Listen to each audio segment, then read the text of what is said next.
శ్రీ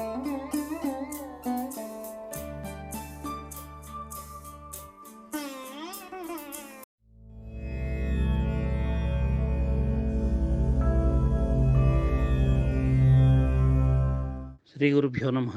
హరి ఓం. ఓం గణనాన్త్వా గణపతిగుం హవామహే కవిం కవీనాముపమశ్రవస్తమం జ్యేష్ఠరాజం బ్రహ్మణాం బ్రహ్మణస్పత ఆనశృణ్వన్నోతిభిः సీదసాదనం. ఓం శ్రీ మహాగణాధిపతయే నమః. ఓం నమో వ్రాతపతయే నమో గణపతయే నమః ప్రమథపతయే నమస్తేస్తు లంబోదరాయ ఏకదంతాయ विघ्ननाशिने शिवसुताय श्री वरदमूर्तये नमः.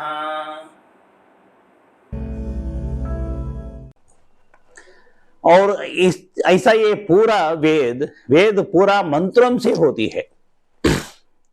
अभी हमने वेद पंडित यानी उसके बारे में हम मालूम जानकारी ले लेंगे. ये वेद पूरा मंत्रों से होता है. ये मंत्रों यानी एनर्जी लेवल है. एक वेद पंडित अपने 8 साल की आयु में उपनयन का संस्कार लेकर वेद सीखने के लिए जाता है. पूरा वेद सीखने के लिए उनको कम से कम 16 साल लगता है. ये 16 सालों में ये मंत्रों को हर एक मंत्र को वो लाखों बार उसका उच्चारण करता है. इसके कारण से उनका शरीर के अंदर ये 16 सालों के बाद ये वेद मंत्रों का ताकत उनका शरीर के अंदर घुस जाती है. जब ऐसा एक वेद पंडित हमारे घर आकर के कोई अनुष्ठान किया तो हमको सफलता मिलती है. इसलिए पूरा हमारे पूर्वजों ने वेद पंडित को नमस्कार करना, सादर करना, उनको आदर करना हमको सीखे थे. और दूसरी बात है, ये वेद व्यास के बारे में हम कुछ यहाँ जानकारी ले लेंगे. महर्षि कृष्णद्वैपायन है, द्वापर युग में था वो. उसके बाद उनको वेद व्यास महर्षि ऐसा नाम दिया गया. अभी भी जब आषाढ़ पूर्णिमा आती है तब वेद व्यास का जयंती उसको मानकर उस समय गुरु पूर्णिमा कहते हैं. हाँ, यानी हमारे गुरु को पूजा करते हैं. वेद व्यास महर्षि को गुरु नाते क्यों माने हमने, उनके बारे में कहा गया क्या, वो वेदों को विभजन किया था ऐसा हमको बताया गया. यानी वेद व्यास महर्षि के पहले वेदों का विभाजन हुआ नहीं है क्या? यानी पहले पूरा वेद एक ही समूह में है क्या? सृजन से पहले ही सृष्टि के प्रारंभ से ही वेद चतुर्वेद है. यानी वेद 4 है. ऋग्वेद है, यजुर्वेद है, अथर्वण वेद है, सामवेद, ऐसे 4 वेद है. तो वेद व्यास महर्षि ने क्या किया उस वेदों को, इसको हम जानकारी लेना है.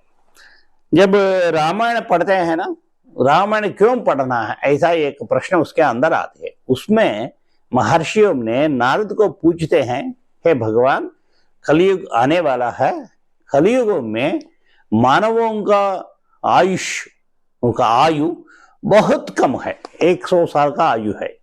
ये मानव 100 साल की बहुत कम आयु में भगवान को प्राप्त करने के लिए थोड़ा आसान मार्ग हमको बताइए, ऐसा महर्षियों ने भगवान नारद को पूछा था.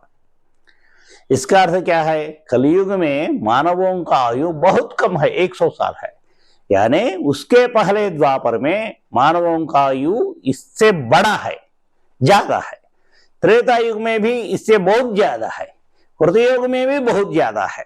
रामायण में कहा गया था कि दशरथ महाराजा ने इस दुनिया को 10,000 साल का पालन किया था. भगवान श्री रामचंद्र ने भी दुनिया को 10,000 साल पालन किया था. उस समय भगवान रामचंद्र जी का आयु क्या है, 10,000 साल. जब वो वेद सीखने के लिए जाते थे ना, उस समय पूरा वेद सीखने के लिए लगभग 70 साल लगेगी.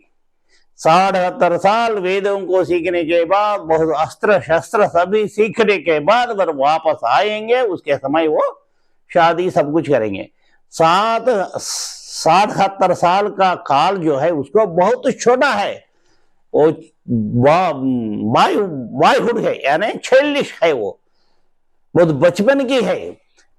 क्योंकि 10,000 साल का आयु में 78 साल का आयु बहुत बचपन की है, किंतु अभी हम वेद सीखने के लिए 78 साल इस कलयुग में हमको करना पड़े तो हम वेद सीखकर आएंगे कब और जीवन बिताएंगे कब। तो भगवान वेदव्यास महर्षि ने क्या किया था, इसको अंग्रेजी में एक अद्भुत शब्द है, ये पूरा वेदों का एब्रिड्ज किया था।